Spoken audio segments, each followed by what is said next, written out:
Usa ka atleta ang patay, samtang usa ka mananaway ang kritikal atol sa pagpahigayon sa Ironman 70.3 sa Davao niadtong Domingo.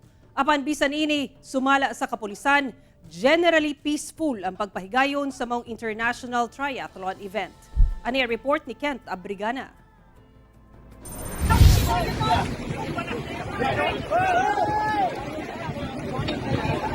Gitabangan og rescue sa mga personahe sa Philippine Coast Guard ang pipila ka mga swimmer atol sa swimming course sa Ironman 70.3 sa Davao City nitong Domingo sa buntag. Humana sinati ang kusog nga current sa tubig.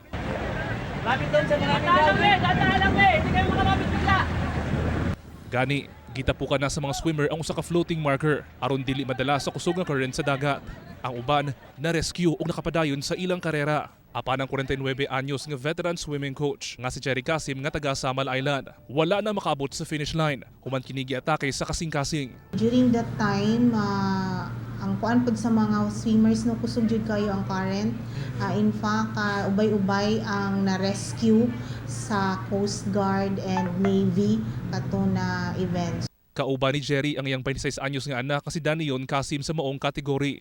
Sa pakiginabi sa GMA Regional TV 1 Mindanao kang Danion, aminado kini nga doon na ginabati sa kalawasan ang iyang amahan. Aware na sir, aware na gani. Ana lang gud ang sir kay di man jud na siya usually nagakuan kanang magpa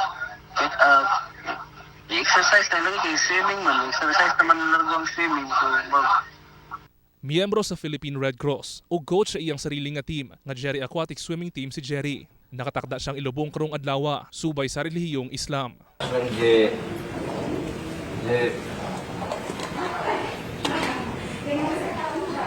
Sa Panabo City, makita sa video ang usa ka triathlete o usa pa ka lalaki nga nakahigda na sa semento sa may daang Maharlika sa National Highway sa Barangay Santo Niño, Panabo City. Kiniuman nabanggaan sa triathlete ang lalaking nailhang si Gerald Dayag, 18 anyos, atol sa 90-kilometer bike course. Gilayong gidala sa ospital ang lalaki, samtang nagpadayon sa iyang karera ang triathlete nga dunay number nga 72.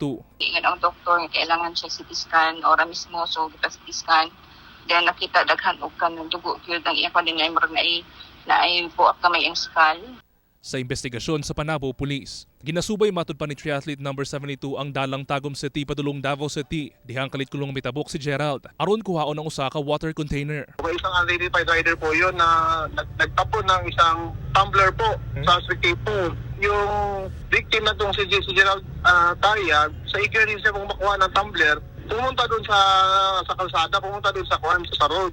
Apan gipaklaro sa inahan ni Gerald nga dili sa iyang anak ang maong water container. Gipunit lang matud pa kini sa iyang anak. Human kini mahulog sa usa ka biker. Kay risgo kuno kini sa uban pa nga biker. Sumala niya. Usasab ka cyclist ang iyang anak. Kinsa nahimo sab nga champion sa iyang ginaapilan nga kompetisyon. Sa karon anaa pa sa ospital si Gerald. Human na comatose.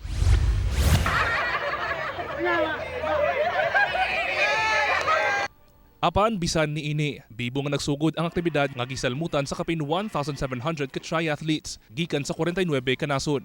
3, 2, 1. Una silang nagtigi sa swim course. Dayon ang bike course gikan Davao City, Panabo City, Carmen, hangtod Tagum City sa Davao del Norte og pabalik ug ulahi ang running course. Nasungkit ni Felipe Avizedo sa nasod Portugal ang kampyonato. Human niini gikuha ang 21-kilometer running course sulod sa 3 hours, 51 minutes and 10 seconds. I think it's kind of the weather is really difficult. Like the sun is really strong and you feel like really the hot conditions. It's more like it's more a surviving race than. Midaog usab sa pro female category ang Australian national nga si Sarah Crowley. Excited to be back in Asia. We haven't had a professional race here for 4 years, and last time I raced was Vietnam in 2019. So it's really great that racing is back on, and I love hot races, so I was excited to be able to do it. Lakip usab sa mga misalmot ang 63 anyos nga French nga si Eric Batiste. I make a sport all my life, and now it's not too bad. It's okay. Ready, set, slay sab kining usa ka LGBTQ member gikan Leyte nga bibida sa iyang Iron Girl costume. Actually, it was my second time to join the Iron Girl here in 70.3 Davao. Kapin 200 sab ka mga kids ang nakijoin sa Iron Kids niadtong Sabado. Samtang gibutyag sa kapulisan nga generally peaceful ang pagpahigayon sa ikatulong nga Ironman 70.3 sa Davao. Nakabot nato ang goal na zero crime incident no diri sa dakbayan sa Davao sa maong event. So nagpasalamat atong City Director si Police Colonel Beto Lupa sa Safety and Security Cluster no nga nipatuman sa maong guidelines. Kauban si Mel Colmenares sa kamera. Ako si Kent Abrigana para sa One Mindanao.